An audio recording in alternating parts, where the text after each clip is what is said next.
Hey there everyone and welcome to another community tournament. This is a tournament that was organised on Discord. It is known as the 4v4 tournament, as you'll understand in a second.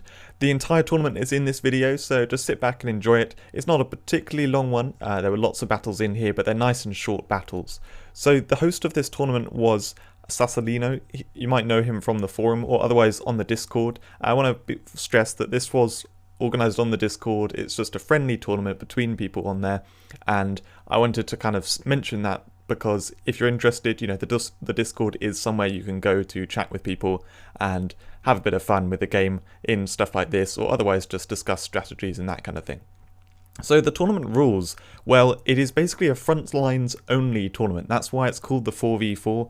You've got 4 monsters, they've got 4 monsters, and it's just, you know, can you counter what they have? Can you know, there'll be, most matches will be probably one side is gonna beat the other side, you know, one counters the other, but some of them are really kind of like, you know, it's down to the decisions made in the match. Anyway, so it's best of 3 between players. We've got 8 people in this tournament, as we'll see in a second. So as you go through the rounds, it narrows down the number of people when we get to the final. Each player can be free to change the team between battles, so it's not the case of like the loser changes each time, because otherwise it's just kind of, you know, it swings either way as you just make counter teams. So instead it's the kind of, you've got to try and psych out your opponent. You know, are you going to use the same team the next time?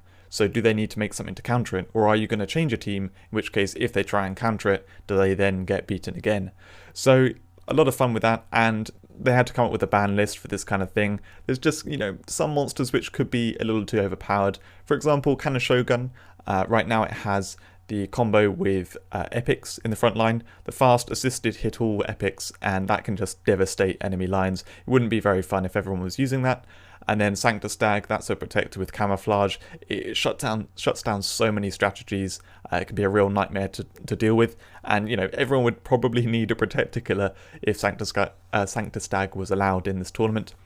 Tortergeist and a couple of these other ones, basically because they either shut down strategies too much, or, well, these as a whole, they shut down strategies too much, or they're going to be reviving stuff. And the whole idea is, you know, it's 4 monsters. You can add a little bit into your team, but they don't want people going crazy. And something like Tortergeist is just horrible because it automatically kills the thing that kills it. So it's just going to give you that guaranteed value. And being a stun absorber too means, you know, it kind of takes up that slot in your team. And then also they didn't want it to just be overrun with powerful mythics. I think the people going into this don't really have too many mythics. You know, it's a friendly tournament. It's not like fully competitive people anyway. So, yeah, but they just wanted to cut out Awakened mythics. And then Death Revenge, Payback Revenge, similar idea to Tortergeist, just to try and stop that kind of guaranteed value type thing. Now, there's this fun bonus challenge, which we'll see if anyone actually tries to do this. And that is to try and trigger Deathgaze's fast forward entrance. Now, if you don't know this passive, it's a very powerful passive, but it has to be used in the end game because it only triggers 250 seconds after the start of battle. And not only that, it's an entrance. So they need to somehow pass 250 seconds and then have an extra monster in their team so they can retreat with Deathgazer, so that then Deathgazer can enter. And then, you know, that, in the terms of this tournament, gives them an instant win. So, fun little bonus challenge, fun idea that Sassolino's come up with here, and then organising it all, and he got everyone to record the matches, so we can see the matches from various various perspectives. Because it's various people recording these matches, the video quality does vary a little bit, so some of them will be a bit lower quality, but on the whole it's pretty good.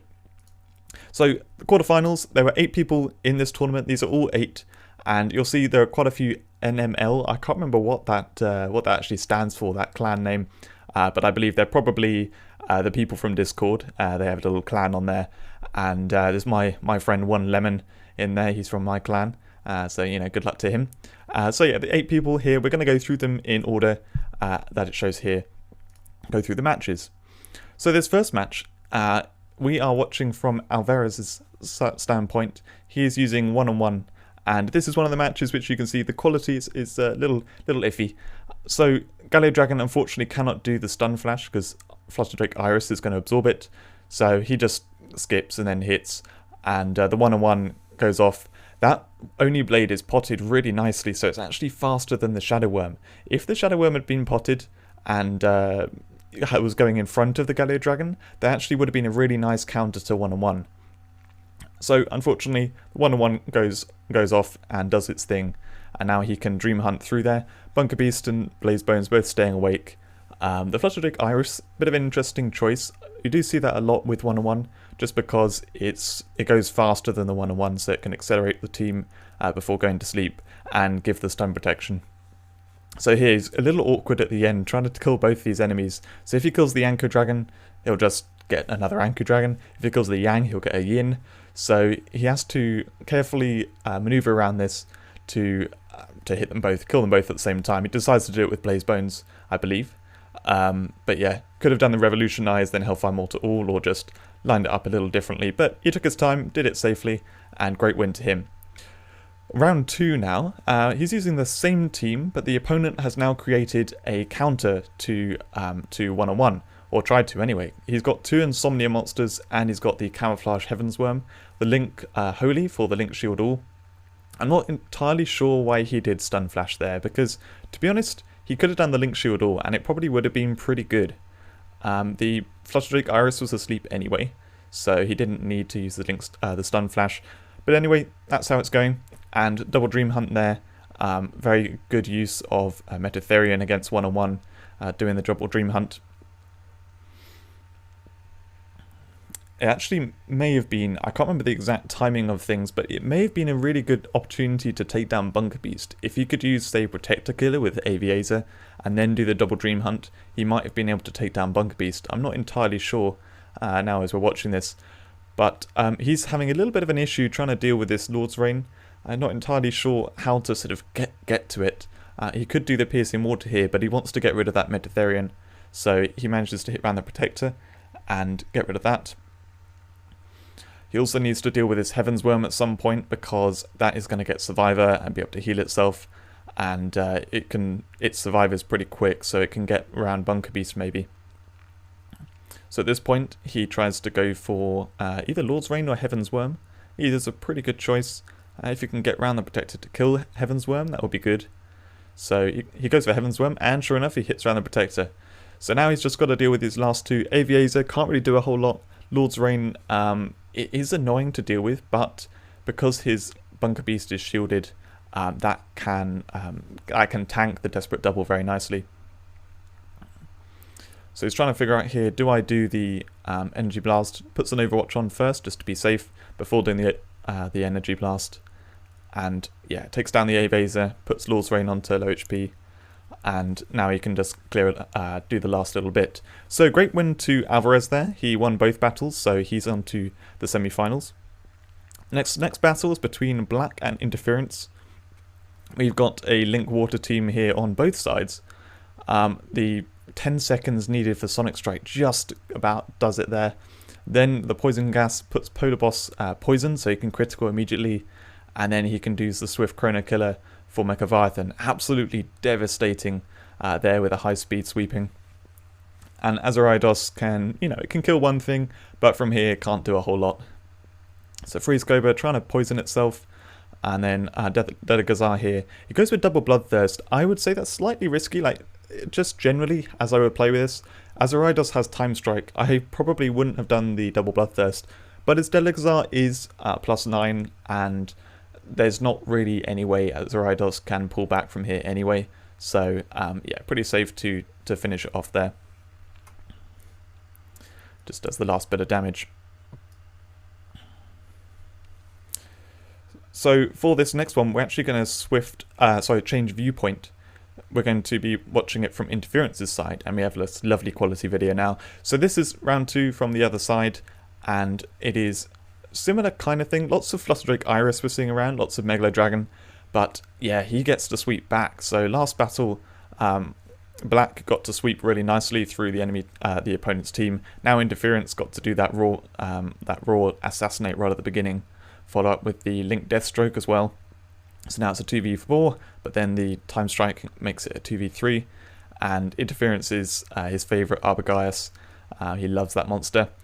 Gets the final kill there, well, the third kill, sorry. And now from here, Galvbane, it's a strong monster, but it can't do a whole lot. Pretty sensible to do a Protection conversion to get the second kill on Azaridos. so it can finish off the Galvbane with Bloodlust. And from here, Galvbane can't really take out too much. So he does the Protector Killer, but can be killed off now with a couple of hits. So each on 1 win now. It's down to the third battle. This third battle, again from Interference's side, they've both gone with 1-on-1. So really trying to win this third one. They feel like 1-on-1's going to be a strong way to do it. Megalo Dragon there at the beginning, he can hit quite a few things, but... Sorry, not quite a few things. He can hit the Bunker Beast with Sonic Strike and try and kill it off. So he goes for that. It doesn't quite kill the Bunker Beast. So now he has some interesting choices to do. He does the Accelerate Team. He could have maybe done Survivor and killed the Bunker Beast. He has to do the Stun Pulse on Crimgaroo because Interference's team is completely stun immune. Completely sleep immune. And he needs to avoid that 1-on-1. Ignis Capra going for the Link Piercing Blow just takes down the Galvbane. And then he goes for Dream Hunt on Bunker Beast. Oh, that was a mistake, I would say. If you could do... he really should have done Bloodthirst there, because Bloodthirst would have killed it, but I think he got a bit greedy and thought that he could save himself 30 seconds. So then he has to use Flutteric Iris to kill it off, rather than using it to kill Ignis Capra. But what's really interesting here too, is that this Ignis Capra is not potted at all. If it was +9, then he actually could have done... he would have had enough time there to do Overdrive, to then use Link Piercing Blow and kill off the Oni Blade, and then, you know, do it from there. So, yeah, some really interesting interactions in this one, and that 1-on-1 hitting the Oni Blade, very, very lucky there. Well, I say very lucky. He probably has got it at this point anyway, but, yeah, that got him nice security with both the enemies sleeping. He's able to charge up the Energy Blast a bit faster and put Oni Blade to whole ground. We know already that this Energy Blast does half the health of Flutteric Iris, and sure enough takes off the second half to finish it. So that was a win for Interference. He's on to the semi-finals. We're now watching Snowfall versus Tanbeer, and a bit of an interesting one here. We've got 1-on-1 again on the other lineup, but we've got a killer front here. Now, unfortunately, there are no targets for Protector Killer, Stun Killer, or Toxic Killer. So this killer front's really been stunted by the enemy team. The 1-on-1 goes off, both Bunker Beast and Gangrilla staying awake, so those can get sweeping. He goes for the Icebreaker. It doesn't do a whole lot of damage, so he goes for Scarlet Guard to get that kill. Yeti Kong can't do a whole lot, so he just skips. Now, Angler Maiden could have woken up everything with Pardon there. However, it doesn't help that much. Like, this battle's pretty much lost if he does do the Pardon. So he goes for a Revival, just tries to get some more monsters in here. So Scarlet Guard can, you know, maybe get some kills and then start sweeping back. But with your team asleep like this, it's really hard to pull back. The enemy team has definitely some sweeping power in Gangrilla, Yeti Kong and stuff. Sorry, Gangrilla and Bunker Beast. So Bunker Beast gets his turn and gets rid of the Angler Maiden before that does wake up the team. And then Gangrilla, now that Bunker Beast has a kill, it can do second gun to keep killing the enemies. So they can kill off the last two here. He decides to leave Galvbane for last because it's sleeping. So it puts him, well, gives him full security. So that first win was for Tanbeer, the other side. Now this next one we're watching from Snowfall's side again. What we've got here is a very, very similar front, and the enemy team has the exact same front as well. So the only change here is changing the Vows of Rain for Bitter Beast, which unfortunately, because we've got the similar matchup, this is going to go a similar way. This time he goes for Stun Killer on Bunker Beast to put that health down, so that, you know, maybe you can try and hit it a bit more to take it out. Scarlet Guard has got the piercing damage. Now, strangely, Angler Maiden stayed awake a second time. It was awake last time, and it's awake this time again. He goes for the double Dark Bane. Well, thinks about it, and then does Pardon. However, like I said before, unfortunately, because the enemy team's turns are lining up before his, it's not really going to do that much. He just goes for the Time Strike. Could have done the Stun Pulse, but to be honest, you know, the battle's lost, so I think he just kind of randomly hit.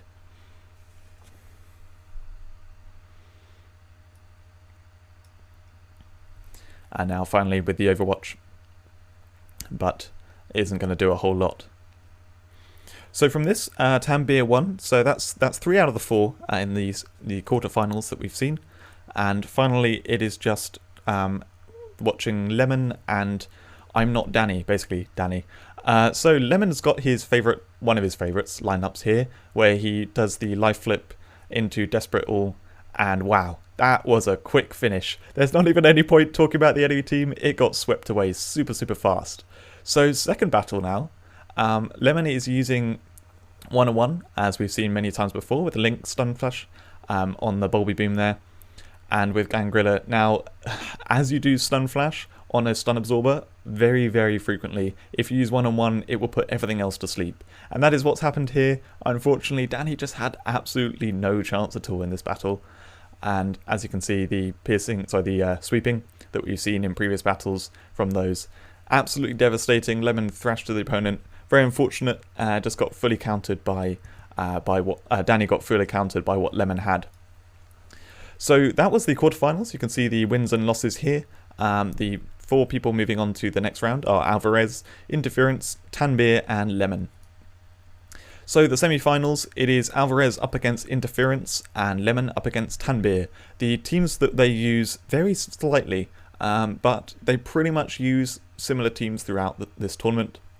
Obviously, you know, against each person they choose whether or not to use the same team or different one. But yeah, you'll see some of the same teams repeated, so it'll be interesting to see how they match up against these other people's teams.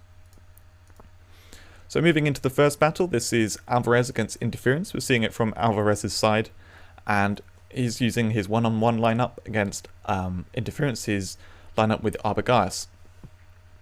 So Azaridos stayed awake.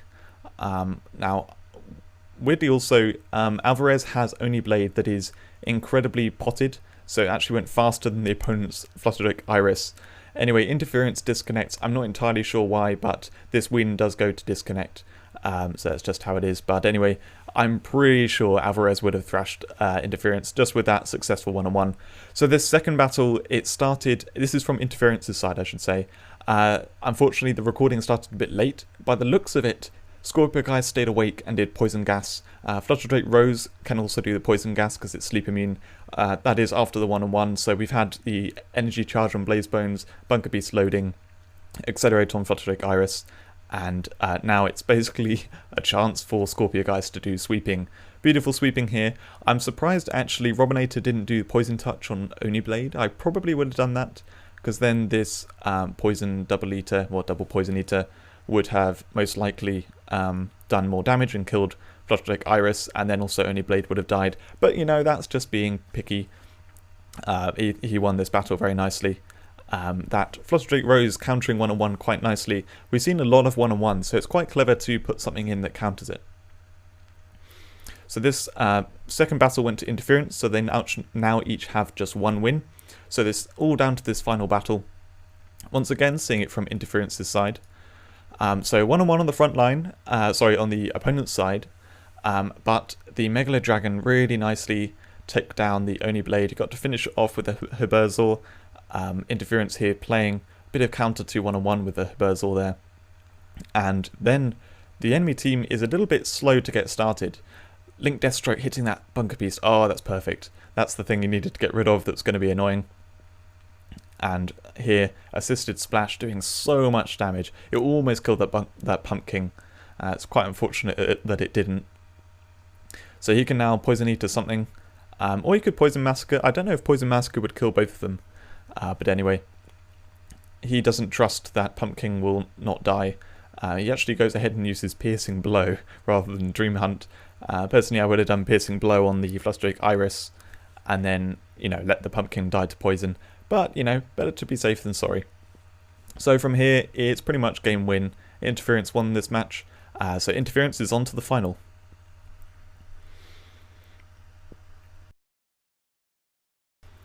So this next match is Lemon against Tanbeer. Lemon using the Link Storm 1-on-1 team, and Tanbeer using a variation on what I would call the sort of Lemon fun flip.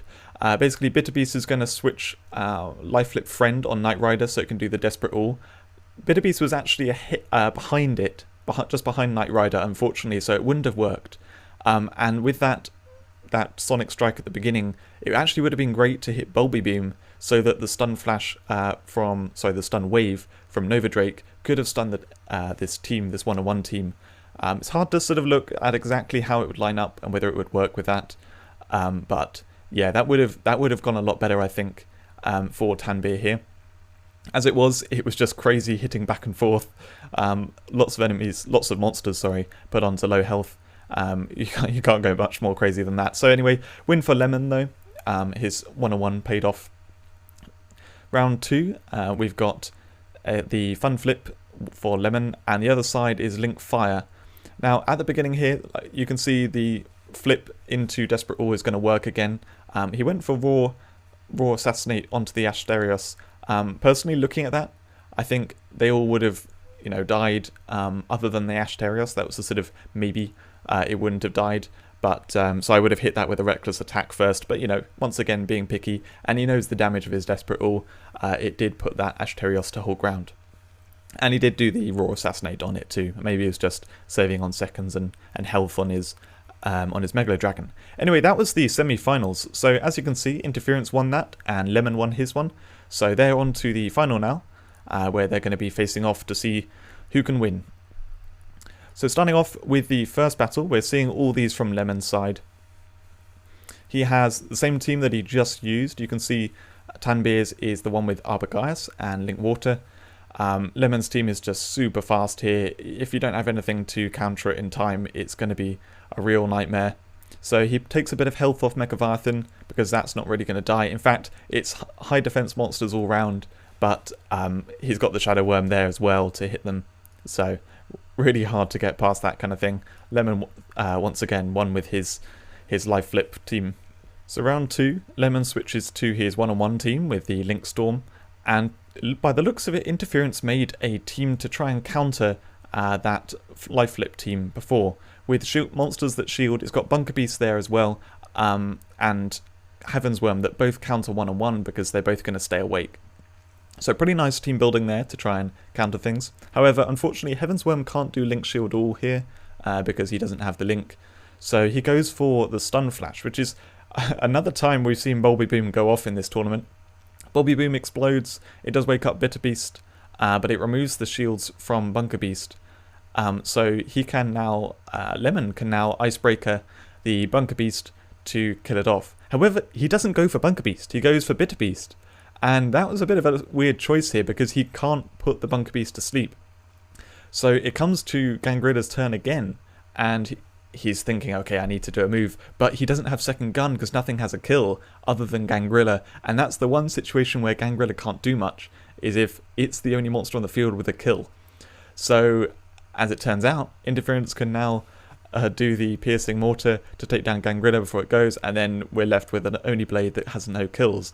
So yeah, really bad mistake there by Lemon to not do the not hit the Bunker Beast with Icebreaker. I'm pretty sure it would have worked out that he could, he could win that battle if he'd done the Icebreaker on Bunker Beast, but he just didn't think ahead enough, I think. So he tries to stick it out and have this battle, but it's a losing battle. There's no way the Oni Blade can beat the Bunker Beast. So Bunker Beast down. Now it's down to the final battle, and we'll see who manages to win this tournament overall. So Lemon is using the same team, but Interference has switched to a Link Water team that again has that Hiberzor for a bit of 1-on-1 protection. The Megalo Dragon manages to hit Oni Blade, and he uses the Link Stun Flash here to put Flutter Drake Iris out of play, but Hiberzor's fast enough that it goes ahead of Oni Blade, so he's able to kill the 1-on-1 and stop that from going on. Now, Azuridos gets to do the Link Deathstroke. It kills the Bulby Boom though, which is very unfortunate for Interference. Either one of the other two would have been excellent. So it's a 2v4 now. Can Lemon pull it back? Well, looking at the enemy monsters, Flutterdrake Iris isn't a problem. Megalo Dragon isn't really a problem either. Hiberzor potentially a problem with the piercing, so he kills that. And now they're going to have a really, really hard time taking down Bunker Beast. Azuridos has 1 kill, not 2, so it uses a Protector Conversion to try and get that second kill as quickly as possible. Megalo Dragon, tricky choice here, trying to work out what to hit. He just hits the Gangrilla does a bit of damage, and unfortunately Lemon here can Piercing Mortar the Azoridos, and now there's no real chance that Interference can pull back. It's one of those cases where Storm against Water, it's really hard to pull back, or just, sorry, win in general. So Lemon won this, and that means Lemon won the tournament overall. So congratulations to Lemon. I hope you enjoyed watching this tournament, and once again it was Sassolino who hosted this tournament. It was just a friendly tournament organised on Discord. If you're interested in the Discord, the link will be down in the description to join the Discord, and you can chat with the guys there. But otherwise, hope you enjoyed the video. Thanks for watching, and I'll see you in a video soon.